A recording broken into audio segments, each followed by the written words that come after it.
அனைவருக்கும் வணக்கம். மீனராசினியர்களுக்கு நிகழ இருக்கு சந்திர கிரகணமான இன்று உங்களுக்கு என்ன மாதிரியான நன்மைகள் எல்லாம் ஏற்பட இருக்கு, கிரக நிலைகளின் ரீதியாக அமையிருக்கும் சாதகங்கள் என்ன, பாதகங்கள் என்ன, மேலும் என்ன மாதிரியான முன்னேற்றங்கள் எல்லாம் உங்களுடைய வாழ்வில் ஏற்பட இருக்கு என்பது குறித்தான முழுமையான பதிவு இந்த வீடியோல நம்ம விரிவா பார்க்க போகிறோம். அந்த வகையில மீனராசினியர்களை பொறுத்த வரைக்கும் நிகழ்ந்து கொண்டிருக்கும் 3/3/2026 தேதியான அன்று செவ்வாய்க்கிழமை சுக்லாபட்சம் பௌர்ணமி திதி பூரம் நட்சத்திரம் சிம்மராசி கடக லக்னத்தில் பூரண சந்திர கிரகணம் நிகழ்கிறது. இந்த கிரகண ஆரம்ப காலத்தை பொறுத்த வரைக்கும் பிற்பகல் 3:20 மணிக்கு தொடங்கி கிரகண மத்தியம் மாலை 5:04 மணி கிரகண முடிவு இரவு 7:54 பூரம் பரணி பூராடம் மகம் இந்த நட்சத்திரங்களிலும் செவ்வாய்க்கிழமைகளில் பிறந்தவர்களும் கட்டாயமாக சாந்தி பரிகாரம் செய்து கொள்ள வேண்டும். அன்று காலை 9 மணிக்கு பிறகு எதுவும் சாப்பிடக்கூடாது. கிரகணம் விட்ட பிறகு குளித்த பின் சாப்பிடலாம்.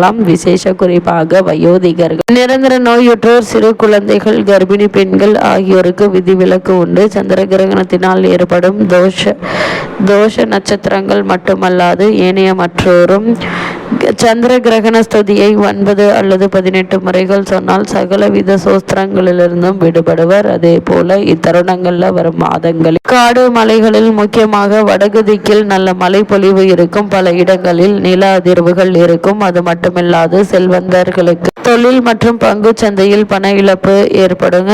ராஜ்ய பரிபாலனம் செய்யும் அரசாங்கத்தினால் பொதுமக்களுக்கு நல்ல பல திட்டங்களும் செயல்படுத்தப்படும். அதனால் மக்கள் இன்புறுவார்கள் என கூறப்படுகிறது. அது மட்டுமில்லாமல் இத்தருணங்கள்ல மேலும் என்ன மாதிரியான நன்மைகள் எல்லாம் உங்களுடைய வாழ்வில் ஏற்பட இருக்கு என்று பார்க்கும்போது இக்காலகட்டத்தை பொறுத்த வரைக்கும் கடந்த பிப்ரவரி 17ஆம் தேதி சூரிய கிரகணம் நிகழ்ந்தது. தற்போது சந்திர கிரகணம் நிகழ்கிறது. இந்த கிரகணங்கள் முடிந்த பின் சூரிய கிரகணத்திற்கு பின் தோன்றிய போர், பொருளாதார சரிவு போன்ற பிரச்சனைகள் பலவும் முடிவு வரும் என்பது ஜோதிடர்களின் நம்பிக்கையாக உள்ளது. அந்த வகையில் நாளை சந்திர கிரகணம் நிகழ இருக்கிறது. வானியல் நிகழ்வுகளில் முக்கியமானதாக கருதப்படும் சந்திர கிரகணம் சாஸ்திர அடிப்படையிலும் முக்கியத்துவம் பெறுகிறது. குறிப்பாக நவகிரகங்கள்ல ராகுவும் கேதுவும் சாயா கிரகங்கள், நிழல் கிரகங்கள் என்று சொல்லப்படுகின்றன. சூரியன் சந்திரன் ஆகியன ராகுவோடும் கேதுவோடும் இணைந்திருக்கும் காலத்தில் கிரகணங்கள் தோன்றும். சூரியன் சந்திரன் ஆகியன ராகுவுடன் இணைந்திருந்தால் சூரிய கிரகணம், சந்திரனுடன் கேதுவோடும் சூரியன் ராகுவோடும் இணைந்திருந்தால் சந்திர கிரகணம் என்றும் என்பதை நம் பஞ்சாங்கங்கள் மூலம் ஜோதிடர்கள் பல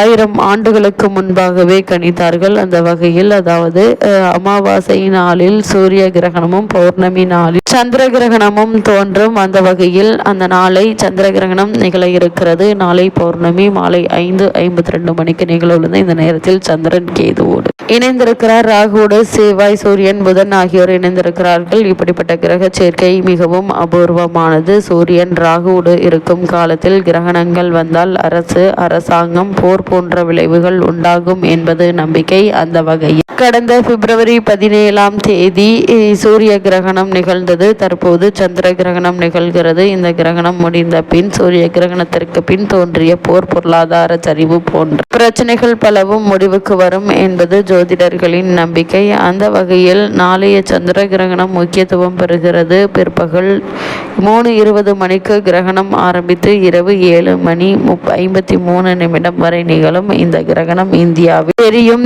எனவே நம்மால் மாலை வேளையில் 6 மணிக்கு மேல் இந்த கிரகணத்தை காண முடியும். கிரகணம் தெரியும் என்பதால் அதற்குரிய சடங்குகளை சொல்கிறது சாஸ்திரம். அந்த வகையில பொதுவாக கிரகண காலத்தில் முன்னோர் வழிபாடு செய்ய வேண்டியது அவசியம். சூரிய கிரகணமாக இருந்தால் கிரகணம் பிடிக்கும் வேளை தர்ப்பணம் செய்ய வேண்டும். சந்திர கிரகணம் என்றால் கிரகணம் விடும் வேளைகளில் குறிப்பாக பௌர்ணமி முடியும் நேரமான 5:52 மணிக்கு பிறகு செய்ய வேண்டும். கிரகணம் பூர நட்சத்திரத்தில் நிகழ்வதால் பரணி பூரம் பூராடம் மகம் உத்திரம் ஆகிய நட்சத்திரக்காரர்கள் பரிகாரம் செய்து கொள்ள வேண்டும். அதாவது கிரகணம் முடிந்ததும் குளித்து திருநீறு பூசி அருகில் இருக்கும் ஆலயம் சென்று வழிபாடு செய்ய வேண்டும். மேலும் ஏதேனும் தானம் கொடுப்பதும் அவசியம். பொதுவாக தானம் யாருக்கு கொடுக்க வேண்டும், என்ன கொடுக்க வேண்டும் என்ற கேள்வி பலருக்கும் உள்ளது. கிரகண காலத்தில் தானம் கொடுப்பதுதான் முக்கியம்.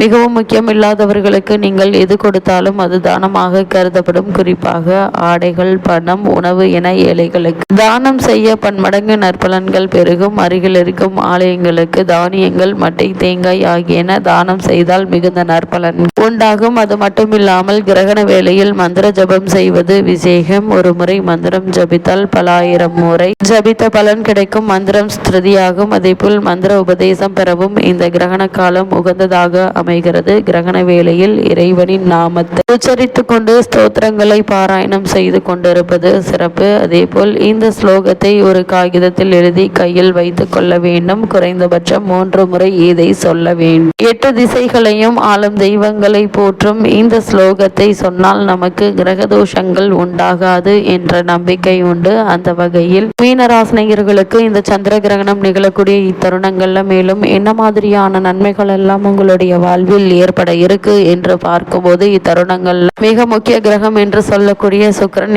இன்றைய நாளில் பெயர்ச்சியாகிறார். அதாவது உங்களுடைய ராசிக்கு 12ஆம் இடத்தில் சஞ்சரிக்கும் சுக்கிரன் 3/3/2026 தேதியானன்று உங்களுடைய ராசிக்கே வருகிறார். உங்களுடைய ராசிநாதன் குருவிற்கு சுக்கிரன் வகை கிரகம் ஆவார். எனவே இந்த நேரம் மிக மிக கவனமாக இருக்க வேண்டிய நேரமாக அமைகிறது. எதிர்மறை சிந்தனைகள் உங்களுக்கு அதிகரிக்குங்க. லாப நோக்கத்தோடு பழகியவர்களால் சில பிரச்சனைகள் வந்து சேர இருக்கு. சகோதர வர்க்கத்தினரின் பகையை வளர்த்து கொள்ளாமல் பார்த்து கொள்ளுங்க. எதிர்பாராத சம்பவங்கள் நடைபெற்று மனதை வாட வைக்கலாம். நினைத்தது நடக்கவில்லையே என்ற கவலை உங்களுக்கு அதிகரிப்பதற்கான சாத்தியக்கூறுகள் நிறைந்த ஒரு தருணமாக தான் இக்காலகட்டம் அமைஞ்சிருக்குதுங்க. அது மட்டும் இல்லாம மீனராசினியர்களை பொறுத்த வரைக்கும் மேலும் என்ன மாதிரியான நன்மைகள் எல்லாம் ஏற்பட இருக்கு என்று பார்க்கும்போது, மிக முக்கிய கிரகமான சனி பகவான் தற்போது பயிற்சி ஆகிறாருங்க. உங்களுடைய ராசி 12ஆம் இடத்தில் சஞ்சரித்து வந்த சனி பகவான் கூடிய விரைவில் உங்களுடைய ராசிக்கு வருகிறார். எனவே இப்போது 7.5 சனியினுடைய ஜென்ம சனி காலம் தொடங்கிவிட்டது என்பதால் நீங்கள் மிக மிக கவனத்துடன் செயல்பட வேண்டிய நேரமாக அமைகிறதுங்க. ஜென்ம சனி என்பதால் சில தாமதங்கள்